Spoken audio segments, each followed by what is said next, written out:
أعوذ بالله من الشيطان الرجيم بسم الله الرحمن الرحيم السلام عليكم ورحمة الله وبركاته الحمد لله رب العالمين وبه نستعين على أمور الدنيا والدين اللهم صل وسلم وبارك على سيدنا مولانا محمد النور المذهب للنسيان بنوره وعلى آله وصحبه في كل لمحة ونفس عدد ما وسع علم الله سبحانك لا علم لنا إلا ما علمتنا إنك أنت العليم الحكيم لا إله إلا أنت سبحانك إني كنت من الظالمين ثم أما بعد. Tuan-tuan, puan-puan, ibu-ibu yang dirahmati Allah Subhanahu wa taala. Jadi pada malam ni kita teruskan pengajian kuliah Fardu Ain Kitab Fiqh Safinatun Najah. Muka surat Ustaz nota.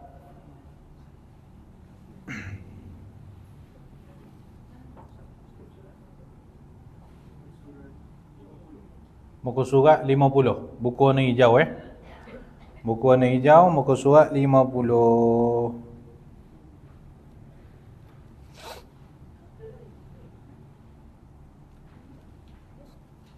Ada, mic ada. Ada. Tafadhal. Ya. Mana lagi buku? Tak tahu. Adakah? Surat 50. Syarat-syarat sah solat adalah perkara iaitu yang pertama mestilah suci daripada dua hadas, iaitu hadas kecil dan besar. Yang kedua mestilah suci daripada najis pada pakaian, badan dan tempat solat. Yang ketiga mestilah menutup aurat. Yang keempat mestilah menghadap kiblat. Yang kelima mestilah masuk waktu. Yang keenam mestilah mengetahui kefarduan solat. Yang ketujuh mestilah tidak menetapkan suatu rukun daripada rukun-rukunnya sebagai sunat. Dan yang terakhir mestilah menjauhi perkara-perkara yang membatalkan solat. Baik, bismillahirrahmanirrahim. Syarat-syarat sah salat. Maksudnya bilakah salat itu menjadi wajib ke atas seseorang? Bilakah salat itu sah dilakukan oleh seseorang? Sebelum ni kita dah cerita tentang yang syarat pertama, kenalah suci daripada dua hadas. Maksudnya dia hendaklah tidak berhadas besar, iaitu bukan dalam keadaan berjunub. Yang keduanya dia kenalah tidak berhadas kecil. Maksud dia dah ada wuduk. Maksud suci daripada dua hadas adalah dia telah ada wuduk. Tu maksud dia. Jadi orang kalau dah ada wuduk, maksud dia sucilah daripada dua hadas. Okey, kita pergi kepada yang kedua. Syarat kedua, suci daripada najis yang ada pada pakaian. Dia kena suci daripada najis. Najis seperti yang kita dah pernah belajar sebelum ni, terbahagi kepada tiga. Najis mughallazah, najis mukhaffafah, najis mutawassitah. Jadi seseorang itu mesti kena clear daripada tiga jenis najis yang disebutkan itu. Dia kena clear daripada mana? Pertama daripada pakaian. Pakaian dia mesti kena bersih daripada najis. Jadi kalaulah seseorang itu solat dalam keadaan ada pada pakaiannya itu melekat najis yang tidak dimaafkan, maka solatnya dianggap batal.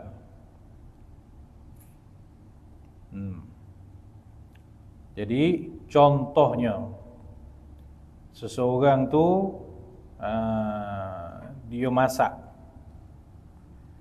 Dia nak masak ayam. Jadi dia potong ayam. Pap. Bila dipotong ayam tu, ada sikit darah dia terpecik kena dekat tudung dia. Darah ayam tadi terpecik kena kat tudung. Lalu tudung yang sama dipakai pergi solat. Maka hukum solat dia adalah batal, kerana tudung dia ada najis. iaitu darah ayam.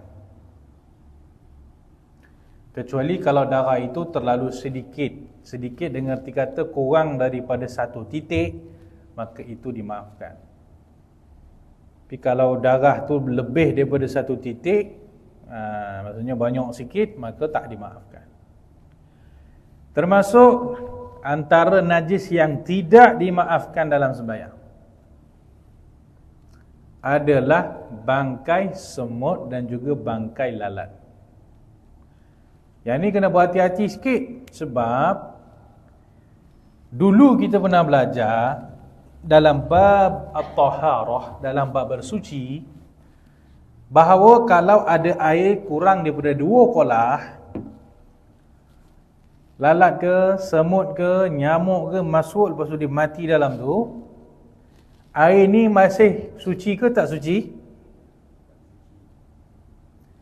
Air ni masih dianggap suci kerana serangga itu tadi dimaafkan. Contohnya kita ada baldi, dalam tandah kita ada baldi. Pagi-pagi kita pergi tengok dalam baldi itu ada lalat, bangkai lalat. Air dalam baldi itu nak buat apa? Boleh tak pakai untuk ambil wuduk? Hukum dia boleh, kerana bangkai lalat, nyamuk, semut dimaafkan kalau dia dalam air.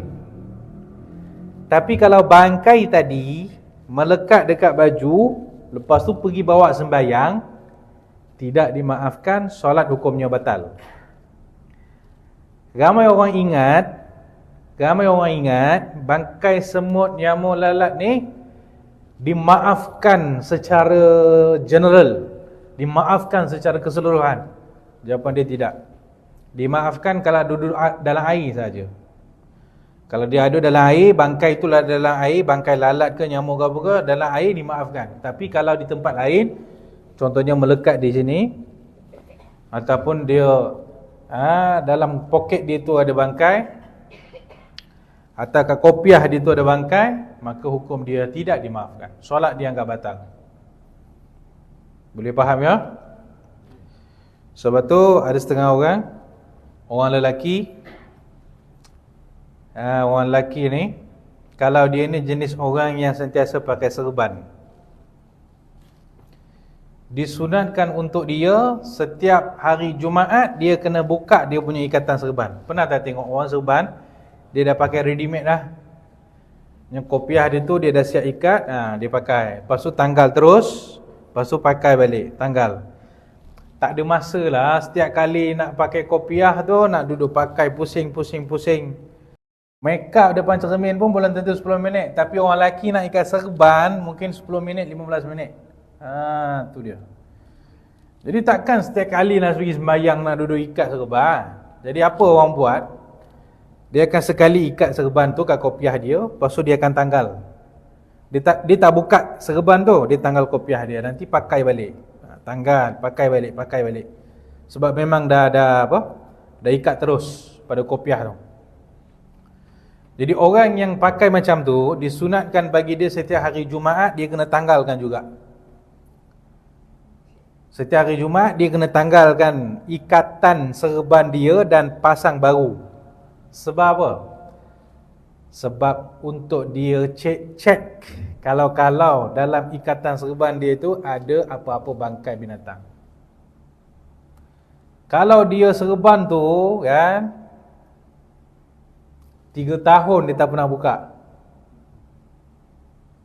3 tahun tak pernah buka ikatan serban tu, takut-takut lepas 3 tahun dia buka, bukan bangkai lalat, bangkai tikus pun dalam tu. 3 tahun tak pernah buka, lalat, nyamuk, semut, semua ada dalam kepala dia, dalam serban dia.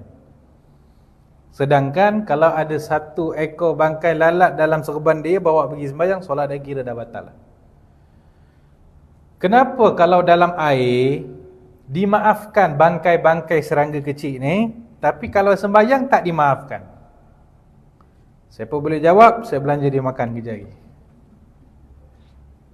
Kenapa kalau dalam air dimaafkan, Kalau jatuh dalam air itu kita boleh guna, tak ada masalah. Tak bertukar jadi mutanajis pun. Tapi kalau bawa pergi sembahyang, terkena kat baju ke apa ke, batal sembahyang, tak dimaafkan. Siapa boleh jawab?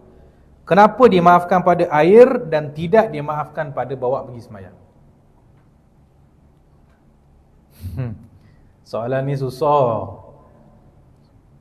Kalau saya tanya ustaz-ustaz pun belum tentu boleh jawab. Jawapan dia adalah kerana dimaafkan bangkai itu kalau pada air kerana dia bersifat selalu berlaku. Kita tengok baldi kita, tengok ada je semut. Tengok baldi kita, tengok ada je lalat. Tengok baldi kita, ada je apa-apa binatang lah. Lagi-lagi kalau musim hujan, ada binatang nama dia apa? Yang dia suka keluar time musim-musim hujan. Kelekatu. Tahu kelekatu tu apa? Tak pernah tahu? Dia kelekatu ni kalau time musim hujan, dia suka duduk dekat lampu, banyak. Kelekatu nama dia.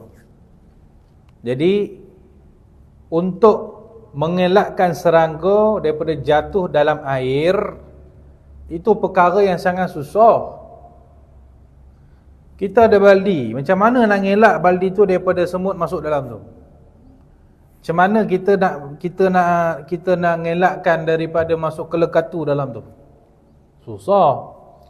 Jadi bila susah, maka dimaafkanlah kalau termasuk pun serangga dalam tu tadi. Sedangkan membawa bangkai-bangkai ni kena dekat baju ke apa ke pergi sembahyang, itu perkara yang boleh dielakkan, jarang berlaku. Selalu ke baju kita ni ada bangkai semut dengan nyamuk dengan lalat? Jarang. Jadi bila jarang, maka tidak dimaafkan, sebab perkara itu jarang berlaku. Tapi sebab air ni selalu ada je serangga akan masuk dalam tu, maka dimaafkanlah. Bayangkan kalau tidak dimaafkan bangkai serangga yang masuk dalam air 2 kolah. Baldi, air dalam baldi kita kena buang, air dalam gayung kita kena buang.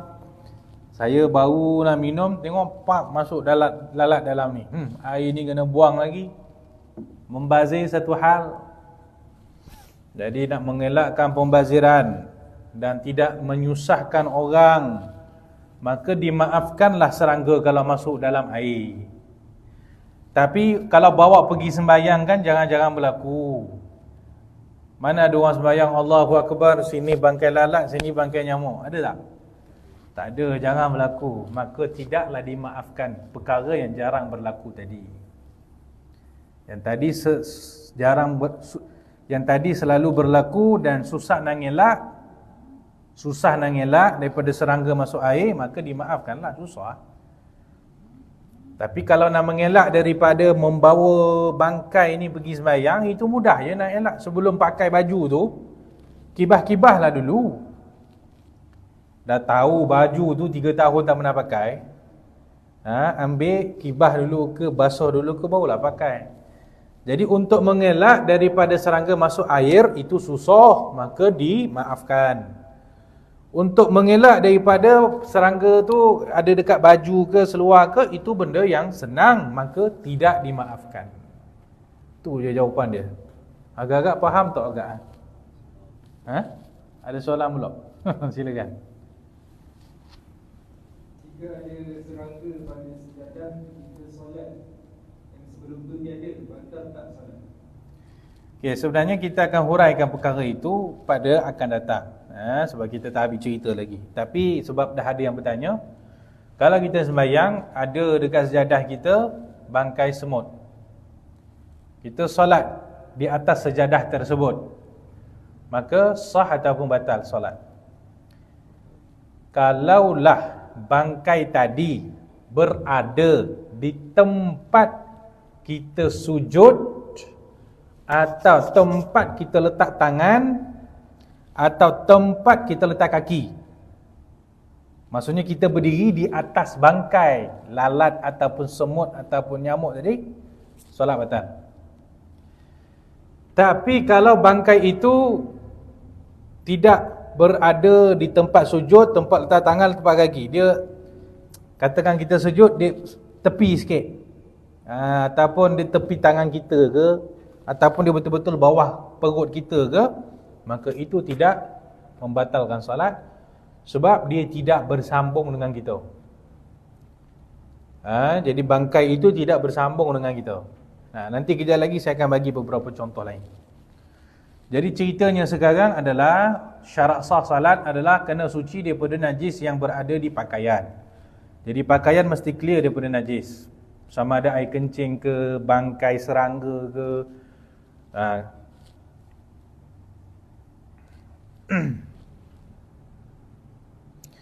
Dan di sini juga timbullah satu permasalahan berkenaan bagaimana cara kalau orang nak membasuh pakaian-pakaian dia. Ada kalanya kalau tak berhati-hati membasuh pakaian, maka pakaian yang dibasuh itu akan kekal hukumnya pada najis. Contoh, kain terkena najis. Kain tu dah kena najis dah. Kita lipat. Time nak basuh, kain yang dilipat tadi dicampak, dimasuk dalam mesin basuh. Jadi bila mesin tu dia pusing-pusing-pusing, kain tu masih dalam keadaan berlipat. Boleh jadi air dalam mesin basuh tu dia tak masuk pun pada dalam kawasan kain tu. Habis basuh apa semua, kita buka kain tu masih berlipat. Kita buka kain tu, maksudnya ada lagi kawasan-kawasan yang air tak kena. Perkara ini boleh jadi berlaku. Maka kalau ada kawasan-kawasan pada kain tu yang dah terkena najis tapi tak terbasuh dengan air mesin basuh tadi, hukum dia kain itu masih dalam keadaan mutanajis. Jadi apa nak buat? Time basuh, jangan masukkan pakaian yang masih berlipat, tak boleh. Ambil, bukakan kain tu. Apa istilahnya? Buka. Dia bukan buka. Leraikan ke? Apa dia? Kerai nama dia? Leraikan. Betul lah, leraikan daripada lipatan dia. Ada kalanya orang dah lipat kain, lipat baju-baju dia, kain dia ni macam ni tebal, dia ambil macam ni, dia terus campak dalam mesin basuh. Itu memang, kalau saya jumpa tu memang saya ketul kepala dia. Tak betul cara dah masuk tu. Mesti kena ambil satu-satu, leraikan dia baru masuk. Itu satu. Nombor dua, baju yang dibasuh dengan mesin basuh ni kena pastikan paling sikit 2 kali basuhan. Dia tak boleh, dia tak cukup 1 kali basuh. Maksudnya, air masuk, basuh, air kena keluar. Tu sah, 1 round. Air kena masuk lagi, kali kedua, lepas tu dia keluar. Tu cara yang paling sempurna kalau nak basuh pakai mesin basuh. Nanti ada penjelasan yang lebih rapi lah. Sebab mesin basuh ni dia ada beberapa masalah hukum yang terkait. Yang penting, bila nak membasuh baju ni pun kena ada ilmu sebenarnya. Kalau tak ada ilmu fiqah nak membasuh baju, boleh jadi baju itu dibasuh tapi tetap dalam keadaan mutanajis. Baik, itu tentang bersih daripada pakaian, bersih daripada suci, bersih daripada najis pada pakaian. Yang keduanya pada badan. Kena bersih daripada badan. Jadi badan kita kena clear lah daripada najis. Pada badan tak ada najis. Yang ketiga, tempat solat. Jadi tempat solat di sini bermaksud setiap tempat yang bersambung dengan dia ketika dia sedang solat. Tempat solat ni maksudnya benda tu dia berdiri ataupun meletak tangan ataupun bersujud di atas tempat. Ini namanya tempat solat. Jadi tempat dia berdiri, tempat dia letak tangan, tempat dia letak dahi, mesti kena bersih. Tak boleh ada najis. Tapi cuba bayangkan kalau dia sujud kat tepi ni, dekat tepi kepala dia tu ada bangkai semut contoh dia. Sah tak solat dia? Sah solat dia. Walaupun sebelah kepala dia tu ada bangkai. Yang penting dia tidak meletakkan dahi di atas najis tersebut. Maksudnya adalah tidak menjadi masalah kalau najis itu berdekatan dengan diri dia. Yang penting najis itu tak kena pada diri dia ketika dia berdiri atau tangan ataupun sujud. Yang penting tak kena je. Kalau dia sembahyang, dia letak tangan contoh. Tepi tangan dia ni ada bangkai lalat. Tepi tangan dia. Sah tak salat dia? Sah. Tak ada masalah. Sebab apa? Sebab tangan dia tidak bersentuhan dengan najis. Ustaz, sebelah tangan je Ustaz.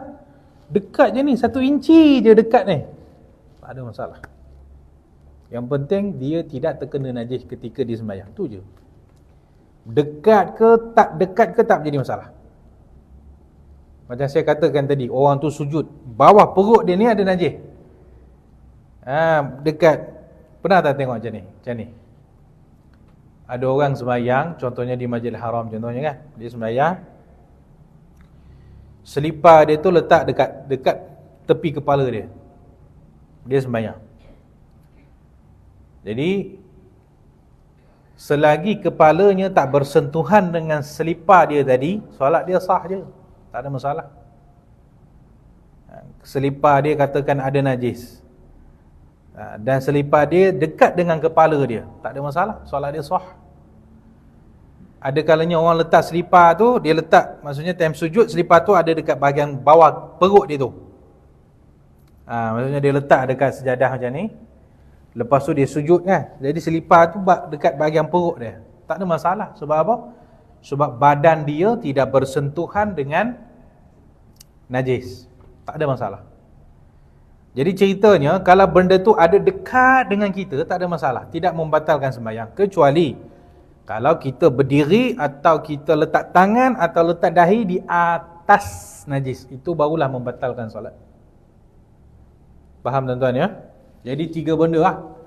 Pakaian, badan dan tempat solat. Kena clear daripada najis. Termasuk juga yang dimaksudkan, ya. Apa dia? Soalan. Ada soalan? Silakan. Kalau cicak terjatuh dekat tempat sujud kita, bolehkah kita tepis atau kita alihkan kepala kita untuk sujud? Kan? Pandai pula si cicak tu dia jatuh dekat tempat kita nak sujud dah tak? Cicak tu tak ada tempat lain nak jatuh. Elok-elok kita nak sujud, tiba-tiba cicak tu pun jatuh. Kalau orang lelaki dia selamba ya, dia jentik terbang cicak tu. Kalau orang perempuan, bukan cicak tu terbang, dia terbang dulu. Mana ada orang perempuan cicak jatuh dia relax, dia berdiri kat situ. Cicak belum jatuh lagi dia dah cabut lari dah. Jadi hukum dia boleh ditepis sahaja. Kalau beranilah. Silap hari bulan aku pun terkejut tiba-tiba cicak jatuh tak? Jadi daripada sudut hukum lah ya. Daripada sudut hukum dia tengah sembahyang, cicak jatuh dekat tempat sujud, dia boleh saja alihkan cicak itu ke tepi dan disujud kat situ. Dan kalau dia nak ngelakkan daripada sujud di atas cicak, boleh dengan syarat kepala dia masih kena menghadap kiblat. Kalau kiblat belah sini, lepas tu ada cicak, dia pergi sujud bantai kepala dia arah sini pula, solat dia batal. Kerana telah beralih daripada arah kiblat. Ada soalan lagi? Silakan. Mohon pencerahan bagaimana dengan bulu kucing yang melekat di baju ketika solat, sah ke solat? Okey. Bagus soalan tu. Terima kasih yang bertanya. Banyak pula soalan malam ni. Jadi bulu kucing ni macam mana? Ni. Bulu kucing ni, kita sembahyang, tengah-tengah sembahyang kita tengok dekat seluar kita penuh dengan bulu kucing. Jadi hukum dia macam mana? Pertama sekali nak dipahamkan bahawa bulu kucing itu hukumnya najis. semua bulu-bulu yang tercabut daripada binatang yang tidak halal dimakan, hukumnya najis. Kucing ni halal atau tidak dimakan? Boleh tak kita makan kucing? Tak boleh kan? Ke boleh? Tak boleh. Kucing benda tak boleh dimakan. Jadi automatik bulu yang tertanggal daripada kucing itu, hukum dia najis lah. So sekarang kita kat rumah ada kucing, kita angkat kucing tu, kita letak atas bahu kita letak atas riba kita, kucing bulu dia tu melekat merata-rata. Daripada atas sampai bawah penuh dengan bulu kucing. Lepas tu bawa pergi sembahyang. Baju tu. Jadi hukum dia sah ataupun tidak? Maka jawapan dia, hukum dia sah. Kerana bulu kucing itu adalah najis yang dimaafkan dalam sembahyang. Jadi walaupun pakaian ataupun baju penuh dengan bulu kucing, maka itu tidak membatalkan solat. Tapi kena faham, itu hanya khusus untuk bulu kucing sahaja. Kot ada orang dia bela harimau kat rumah dia, badan dia ada bulu harimau, tak dimaafkan dia dah. Kucing sahaja. Kerana Nabi SAW sebut dalam hadis, innaha tawafuna haulakum wattawafat. Sebab kucing tu kata Nabi adalah yang berkeliaran di sekeliling kamu. Dia berpusing-pusing di sekeliling kamu. Nang ngelok tu ada kalanya payah. Jadi bulu kucing sikit ataupun banyak yang melekat pada pakaian ketika sembahyang, itu tidak membatalkan salat. Bukan bermakna bulu kucing itu tidak najis. Tak boleh buat keputusan macam tu. Bulu kucing itu hukumnya najis, tapi najis yang dimaafkan. Ada beza tu. Ada beza tu. Baik, selesai. Okey, terus.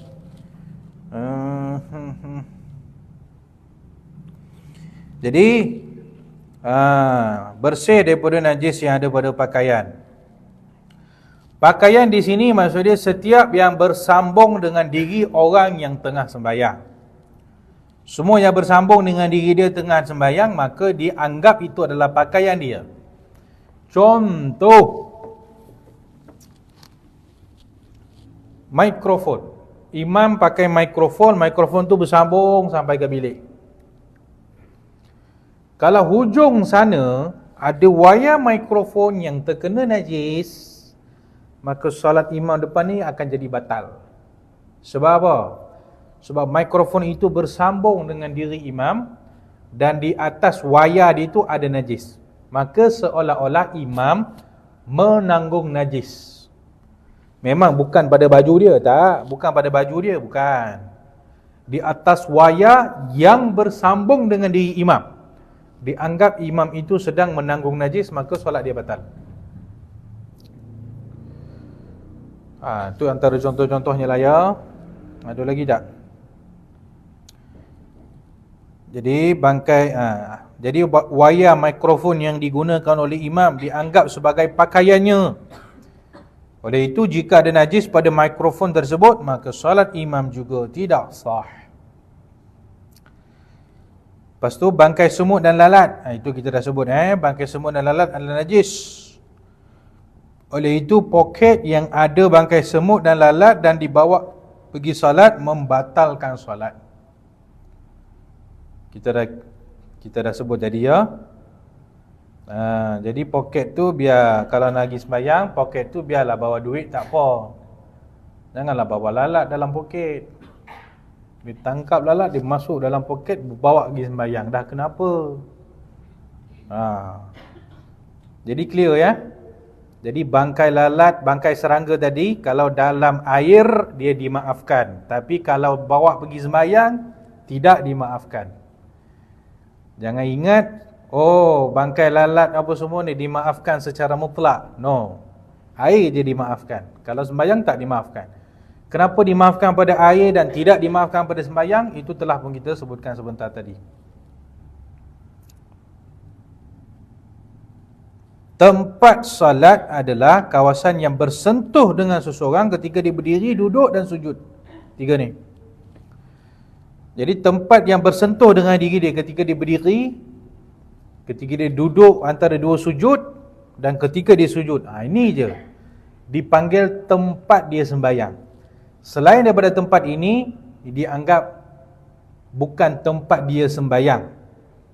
Jadi kalaupun ada najis dekat dengan dia, tidak membatalkan salat, sebab itu bukan tempat dia sembahyang. Maksudnya jangan kita fahamkan tempat sembahyang ni the whole sejadah. Bukan. Oh, dia kata kalau ada najis dekat hujung sejadah ni, dia kata solat dia batal. Bukan. Bukan semua tempat satu sejadah ni dianggap sebagai tempat sembahyang. Tempat sembahyang maksudnya mana? Tempat dia sujud, tempat dia duduk, tempat dia berdiri. Itu je. Jadi walaupun ada najis pada sejadah, tapi dia tidak berdiri atas najis itu, dia tidak duduk atas najis itu, dia tidak sujud atas najis itu, solat dia selamat. Solat dia clear. Okey, saya rasa saya settle lah kat situ. Ada apa-apa soalan nak tanya? Silakan. Sisa makanan dia letak kat baju, bukan bangkai. Kalau benda sisa makanan dia, benda yang comot letak kat baju kita, sah atau tidak sah boleh? Jadi kalau kat baju kita ni, contohnya dia pergi makan. Dia pergi makan kan, time makan tu baju dia terkena cak kuih tiaw ke apa benda ke lah, terkena baju dia, dia bawa pergi sembahyang. Sah tak sembahyang dia? Sembahyang dia sah, tidak ada masalah, kerana yang terkena itu bukanlah najis. Dia berbeza kalau yang terkena itu adalah daging yang ada darah. Maksudnya benda belum masak lagi. Dia potong ikan kan, ada kalanya darah ikan terkena ke, atau dia potong daging tu terkena. Kalau daging tu sendiri yang terkena tak ada masalah. Tu kena faham. Daging kalau kita potong, ada cebisan daging terkena ke baju, tak membatalkan salat pun. Sebab daging itu hukum dia halal, sebab disembelih. Isu dia adalah darahnya. Darah dia tu kalau terkena, itu boleh membatalkan salat, kerana darah itu tetap hukumnya najis walaupun dagingnya disembelih.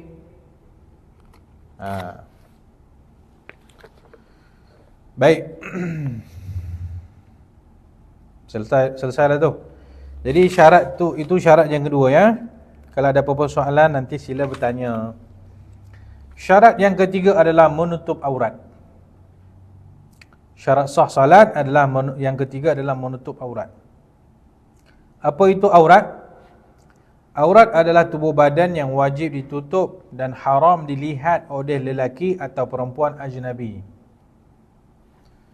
Jadi aurat adalah kawasan tubuh badan seorang lelaki ataupun seorang perempuan yang diharamkan dilihat oleh golongan lain. Itu namanya aurat. Dan aurat ini berbeza mengikut jantina, lelaki dan juga perempuan. Jadi sebenarnya cerita tentang aurat ni agak panjang, cuma saya cuba ringkaskan. Aurat lelaki dalam solat dan di luar solat sama sahaja, iaitu di antara pusat dan juga lutut. Jadi orang lelaki wajib ke atas dia tutup di antara pusat sampai lutut dia, dan pusat dan lutut juga wajib ditutup. Ada orang dia baca antara pusat dan juga lutut, so dia faham tak payah tutup pusat, tak payah tutup lutut, sebab di antara sahaja. Sudahnya dia pakai baju bawah pusat, atas lutut, pakai seluar bawah pusat, atas lutut. Hukum dia tak boleh dalam mazhab kita, mazhab Syafi'i. Dalam mazhab Syafi'i telah dikonfirmkan bahawasanya yang wajib ditutup memanglah di antara pusat dan juga lutut, dan pusat dan lutut itu sekali kena tutup. Beza dengan mazhab lain. Kalau mazhab Maliki sebagai contoh, kalau mazhab Maliki, Dia yang aurat itu yang wajib ditutup hanya di antara pusat dan juga lutut. Pusat dan lutut bukan aurat dalam mazhab Maliki. Saya pernah jadi pengiring kepada seorang ulama daripada Mesir. Dia ni syekh besar ni, Syekh. Masya-Allah, pakai jubah, pakai serban. Jadi habis program bumbang-bumbang pergi sana, program pergi sini, program apa semua. Jadi kita bawalah syekh tu pergi rehat. Pergilah dekat satu tempat air terjun. Jadi dekat air terjun tu adalah bilik, bilik untuk dia rehat, lepas tu dia nak apa kan. Jadi dia masuk dalam bilik tu, dia nak tukar baju lah sebab nak mandi air terjun. Dia pergi dalam bilik tu, jubah dengan serban. Sekali dia keluar tu, dia pakai singlet dengan seluar atas lutut. Seluar pendek lah, senang cerita. Saya yang jadi pengiring ni, saya letak macam ni lah. Saya kata, apa benda syekh ni kan. Seluar dia atas lutut. Ya Allah, nasib baiklah tak ada orang lain tengok. Jadi dia seluar atas lutut. Kita tengok tu terkejut kan. Dia keluar je daripada bilik, bush terjun dalam tu. Air terjun tadi, mandi, bumbang-bumbang, habis semua. Lepas tu siap pakai balik serban apa semua. Dalam kereta saya tanya kawan-kawan saya, Syekh ni biar betul pakai seluar pendek je time mandi. Aku pun tak pernah pakai seluar pendek time mandi. Lepas tu kawan-kawan saya yang bagi tahu, dia kata memanglah Syekh tu kan mazhab Maliki. Mazhab Maliki lutut tidak wajib ditutup. Selamat tuan-tuan, ini mazhab Maliki, jangan korang buat pula nanti. Jangan kita pula tiru benda lah ni tuan-tuan, payah cerita lah. Jadi untuk orang lelaki yang wajib ditutup antara pusat dan juga lutut, dan dalam mazhab Syafi'i pusat dan lutut itu sendiri wajib ditutup. Tu untuk lelaki lah. Lelaki ni senang je kerja dia. Kan, settle. Tu je aurat lelaki. Tutup tu settle lah. Tengok pula aurat perempuan. Aurat perempuan kalau dalam solat aurat perempuan adalah keseluruhan badannya kecuali tangan, pergelangan tangan dan juga muka. Itu kalau dalam solat. Kalau luar solat, dipecah lagi. Luar solat, kalau dengan mahram, dengan adik-beradik dia, dengan mak ayah dia, dengan pakcik-pakcik dia, dengan anak-anak, cucu-cucu, cicit-cicit dia. Apa aurat dia? Adalah di antara pusat dan juga lutut dan semua kawasan yang boleh menaikkan syahwat. Contohnya dia orang perempuan duduk dengan adik-beradik dia. Bukan maksud duduk dengan adik-beradik dia tu kena pakai telekong. Duduk dengan adik-beradik pun kena pakai telekong, parahlah ceritanya. Bukan. Telekong tak payah pakai pun. Boleh tak dia tanggal tudung? Tanggal tudung pun tak ada masalah. Depan adik-beradik tak ada masalah. Tapi dia kena tutup semua kawasan yang boleh menaikkan syahwat orang lain. Maksud dia macam mana ya? Maksud dia adalah dia kena pakai t-shirt lah, paling common, paling sikit pakai t-shirt. Kalau depan adik-beradik, kalau depan mak ayah, contohnya tangan ni kalau tak tutup tak apalah. Tapi t-shirt dia kena pakai. Lepas tu orang perempuan, dia tak bolehlah pakai seluar tu terlalu pendek walaupun depan adik-beradik dia sendiri. Jangan kata depan adik-beradik dia pakai seluar pendek atas lutut. Tak boleh. Kerana yang wajib dijaga depan mahram adalah di antara pusat dan juga lutut serta semua kawasan yang boleh menaikkan syahwat. Dua ni kena jaga. Walaupun depan mahram. Faham ya? Jangan kata depan adik-beradik, tak pakai baju. Pening. Jangan kata depan ayah, tak pakai baju. Tak boleh. Walaupun adik-beradik, walaupun ayah, itu golongan manusia yang ada syahwat. Jadi orang perempuan walaupun dengan mahram dia kena jaga. antara pusat dan juga lutut, dan semua kawasan yang boleh menaikkan syahwat. Itu nombor 1 ya, iaitu dengan mahram. Kalau bukan mahram, kalau di hadapan bukan mahram, maka seluruh badan kecuali muka dan juga tapak tangan. Bahkan ada pendapat mazhab Syafi'i menyatakan kalau depan mahram, muka pun termasuk aurat juga. Ini ada satu pandangan. Jadi sebenar-benarnya orang perempuan, kalau ikut pandangan yang nombor 2 tu tadi, dia kena pakai niqab. Kalau dengan lelaki yang tidak mahram, dia kena pakai niqab. Tinggal lagi pengamalan kita adalah tidak menggunakan pandangan nombor 2 tadi, kita pakai pandangan pertama, iaitu yang tidak wajib ditutup di hadapan orang bukan mahram itu adalah muka, keseluruhan muka lah, dan juga pergelangan tangan. Jadi kalau ada orang perempuan, dia pakai macam ni, macam saya pakai ni, kalau dia pakai macam ni kan, hukum dah jatuh haram dah. Kerana yang dia boleh buka depan mahram ini hanya ni saja. Ke bawah ni semua adalah aurat belaka, wajib ditutup. Ni wajib ditutup. Kalau ada perempuan dia kononnya dia nak buat kerja, dia sing-sing macam ni kan, hukum dah haram dah, jatuh haram. Orang perempuan pakai t-shirt sampai siku je, pakai tudung dah, nampak dah cerdik dah tu, pakai tudung. Tiba-tiba pakai pula t-shirt, tu nampak bodoh tu. Kan, nak tutup aurat pakai tudung, lepas tu dedah aurat ni pakai t-shirt. Ni namanya apa? Malah nak cakap lah. Jadi ini namanya tak cerdik nama dia. Awak nak tutup aurat pakai tudung, nak tutup aurat dah, tapi tangan dedah pula aurat. Ni maknanya tak cerdik nama dia. Tutuplah betul-betul, apa salah? Tutup betul-betul, apa salah dia? Jadi aurat orang perempuan depan yang bukan mahram adalah ni, yang boleh buka ni dengan ni, itu sahaja. Kalau nak ikut pandangan yang lebih ketat, maka ini pun termasuk aurat. So dia kena tutup ni je. Okey, ini maksud saya tadi satu pandangan lah. Macam saya kata tadi, pandangan yang kita amalkan bahawasanya tidak wajib menutup muka ni. Tapi tangan ni, tangan ni bawah pergelangan adalah aurat bagi orang perempuan di hadapan mahram. Kemudian bagaimana aurat orang perempuan di hadapan suami? Di hadapan suami, seorang perempuan itu tidak mempunyai aurat. Tahu dah aurat? Dia tak pakai apa-apa pun, hukum dia harus bagi dia. Harus bagi dia depan suami untuk walaupun tidak memakai apa-apa. Jadi dihalalkan bagi suami itu untuk melihat semua pada isterinya. Itu je lah. Sebenarnya banyak lagi pecahan-pecahan aurat untuk orang perempuan ni. Depan perempuan Islam ada aurat sekian.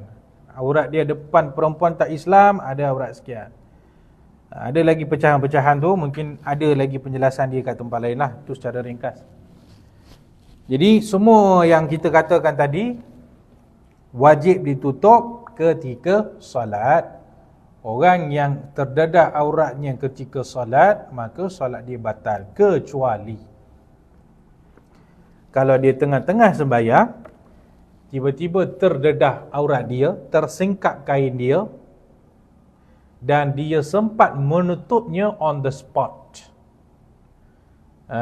Contohnya imam sembahyang pakai kain, kan? Belakang tu ada kipas yang kuat tu. Imam tengah sujud, tiba-tiba kipas kan, tersingkap kain imam time tengah sujud ni. Kalau imam boleh terus tutup, solat dia sah. Tapi kalau imam biarkan, tak apalah, time sujud bukannya orang nampak pun, dia kata. Padahal kain dia dah tersingkap dah. Imam biar je, bukannya orang nampak pun, dia kata, time sujud kan. Kalau dia biar, solat dia batal. Faham ya? Pernah je berlaku imam tengah baca surah Fatihah, khusyuk dia baca surah Fatihah, tak apalah kena jemaah seorang tu, dia buka kipas tu kuat-kuat, hala dekat imam. Sekali terbang kain imam tu tengah sembahyang. Kalau imam tu terbang kain dia tengah sembahyang, pun terangkat, tersingkap ke, dia boleh tutup on the spot, selamat sembahyang dia. Tapi manalah tahu imam tu khusyuk sangat baca surah Fatihah, kain dia terbang pun dia tak perasan. Dia tak perasan contohnya kan. Tu solat dia batal. Jadi kalau tengah-tengah sembahyang tersingkap aurat dengan keadaan tak sengaja, tetapi dapat ditutup dengan cepat, maka solat itu sah. Tapi kalau tidak ditutup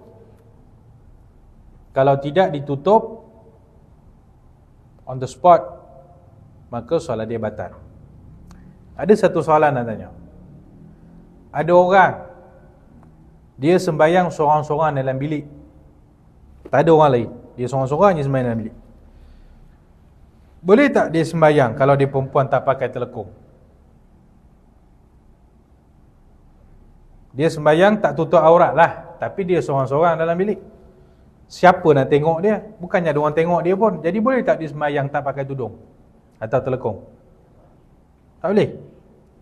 Kalau orang lelaki sembahyang dalam bilik pakai seluar pendek, tak ada orang nak tengok dia pun. Boleh tak orang lelaki sembahyang seorang-seorang dalam bilik pakai seluar pendek? Hukum dia sah ataupun batal? Tak sah, walaupun tak ada orang tengok. Ya. Jawapan dia betul lah, tidak sah. Kerana syarat tutup aurat tu bukan sebab orang tengok ke tak tengok ke. Orang tengok tak tengok tak menjadi masalah. Yang penting itu adalah syarat untuk solat. Mesti ditutup walaupun tak ada orang tengok, walaupun sembahyang seorang-seorang dalam bilik. Saya bagi satu lagi contoh yang lebih jelas. Orang sembahyang pakai kain. Habis sembahyang dia perasan bahawasanya dekat peha dia rupanya kain tu koyak. Ada lubang dekat peha dia.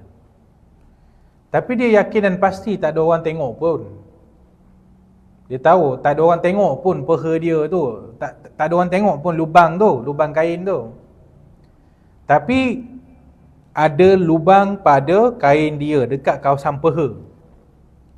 Lakilah, kalau lelaki dekat kawasan peha. Kalau orang perempuan tak kisahlah mana-mana pun. Yang penting ada lubang dekat kain dia. Adakah salat dia sah ke batal?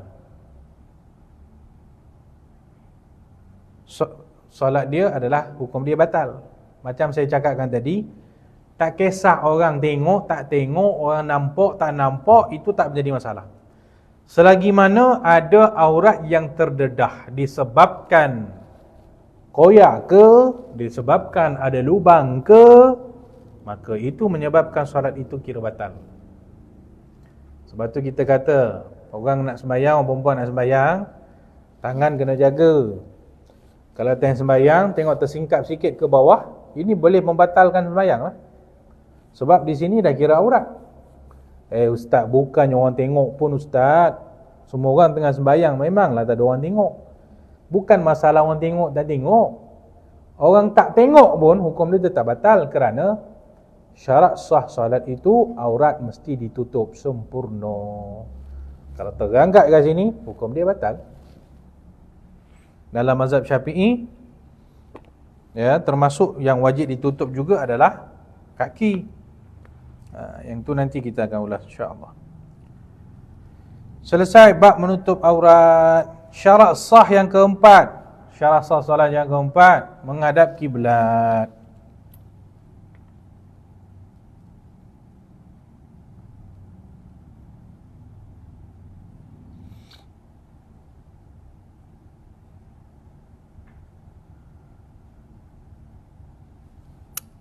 Menghadap kiblat, ya.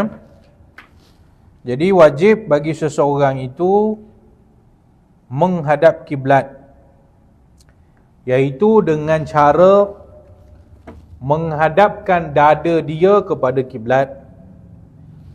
Dinamakan menghadap kiblat itu hanya bila dada dia menghadap kiblat. Kalau dia tengah-tengah sembahyang, dada dia teralih, ni contohnya ni kiblat ni, dada dia teralih sikit, solat dia batal. Bila dada dah teralih sikit ke kanan atau ke kiri, bukan menghadap kiblat, maka solat dia dianggap batal.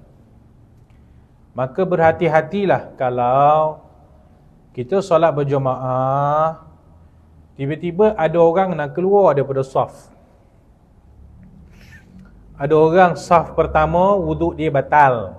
Bila wuduk dia dah batal, dia nak keluar lah, dia nak keluar daripada saf sebab nak ambil wuduk. Bila dia nak keluar tu, dia kena pastikan jangan dia langgar orang yang saf 2, saf 3, saf 4. Jangan dia langgar sampai badan orang yang tengah sembahyang itu teralih daripada kiblat. Ataupun kita tengah sembahyang, ada orang nak lalu. Biasa kalau ada orang nak lalu, kita buat macam mana? Sepatutnya kita ke kanan lah sikit, sebab nak bagi laluan untuk orang tu biar lalu. Betul? Ada orang, bukannya dia ke kanan, dia punya badan dia tu berpusing, ataupun badan dia pusing sebab dia nak bagi laluan untuk orang nak keluar daripada saf. Kalau badan dia berpusing daripada kiblat dan menghadap ke tempat lain, maka solat dia batal. Jadi kalau nak bagi orang keluar daripada saf, dia boleh bergerak ke kanan saja. Dia boleh bergerak ke kanan tanpa mengalihkan dada dia. Ada kalanya orang macam ni, dia pusing dada dia.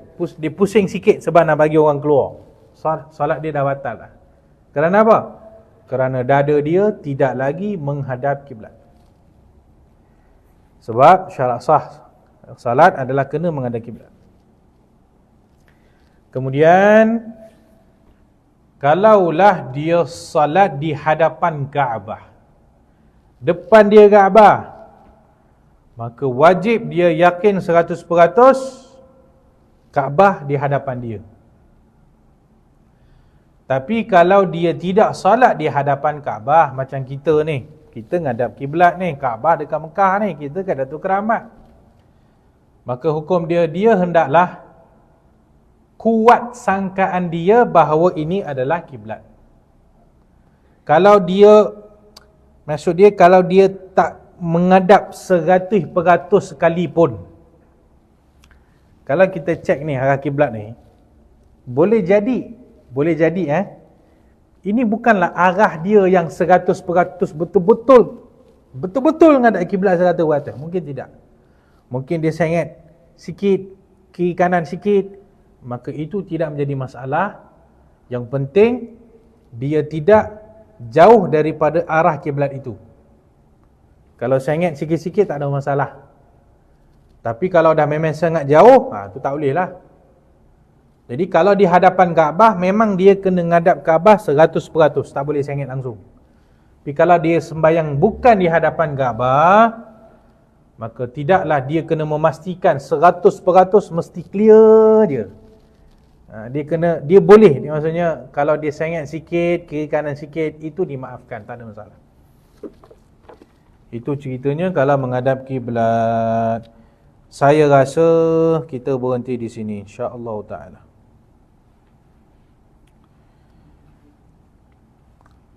Ada soalan? Ada.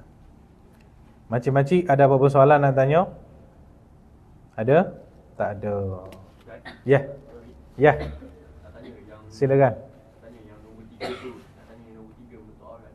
Menutup aurat nombor 3. Tanya yang nombor 3 ni. Okey. Ada seorang kawan Adam ni, dia perempuan. Perempuan. Kawan yang sekolah Adam.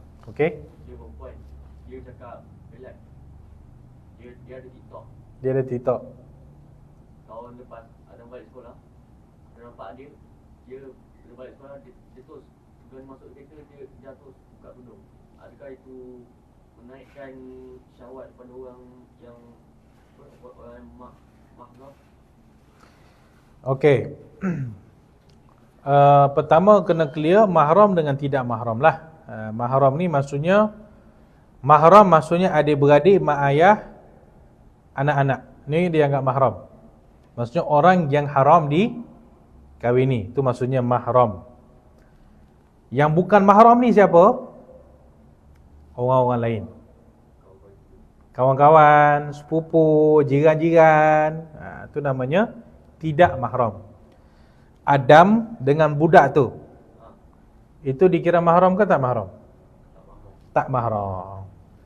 Jadi sepatutnya kalau budak itu telah baligh, maka dia tidak boleh membuka tudung di hadapan orang yang bukan mahram. Kalau dia dah masuk dalam kereta mungkin ayah dia bawa kereta, mungkin abang dia bawa kereta, dia buka tudung tak ada masalah. Sebab itu mahram dia.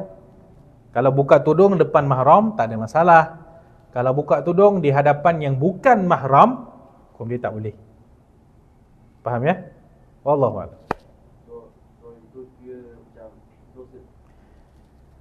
Dia tengok jugalah, kalau dia dah masuk dalam kereta dia baru buka, tak berdosa lah. Kalau sebelum masuk kereta lagi dia dah buka, berdosa lah hukum dia, kerana dia dah buka tudung di hadapan orang yang bukan mahram. Faham tak? Lebih kurang macam itulah hukum dia. Wallahu a'lam. Ada soalan lain? Tak ada. Bismillahirrahmanirrahim. Alhamdulillahirabbil alamin. Allahumma anfa'na bima 'allamtana wa 'allimna bima yanfa'una wa zidna 'ilman wa 'amalan ya arhamar rahimin. Allahumma ati nufusana taqwaha wa zakkiha anta khairu man zakkaha anta waliyuha wa maulaha. Allahumma nawwir qulubana bi nuri hidayatika kama nawwarta al-ardha bi nuri shamsika ya arhamar rahimin. Sallallahu sallam ala sayyidina Muhammadin wa ala alihi wa sahbihi ajma'in walhamdulillahi rabbil alamin. Assalamualaikum warahmatullahi wabarakatuh.